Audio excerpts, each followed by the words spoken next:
ekonomskih pa do političkih. Gotovo pa krah na lokalnim izborima bio je, čini se, samo okidač početka političkog kraja Milorada Dodika. Kraj će ubrzati unutar SNSD-ovska podijeljenost te izolacija Dodika od međunarodnih faktora. No čini se, glavni razlog je katastrofalna ekonomska situacija koju preživljava Republika Srpska i građani.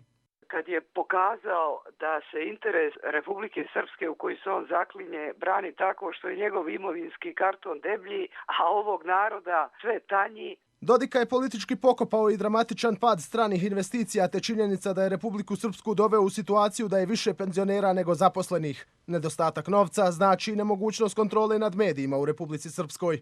Da ima para, imali bi i mediji para, ali ih nema i sve treba krpiti rupe i još dati medijima, a nije izborna godina. Upravo zbog svega ističu i analitičari i opozicija. Dodik izmišlja kako su Sjedinjene Američke Države dale $10 miliona opoziciji, nevladinom sektoru za njegovo rušenje, te kako bez njega nema ni Republike Srpske.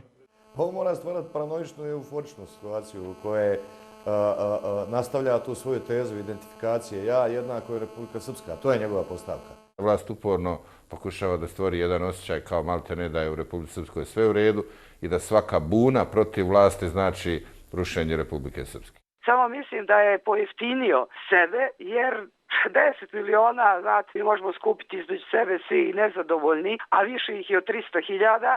Ma to su gluposti kao što su svojevremeno bilo gluposti da su mudžahedini počeli da kupuju zemlju oko Dodikovog porodičnog imanja, pa zatim da je došlo 1000 agenata iz Irana da ubije Dodika.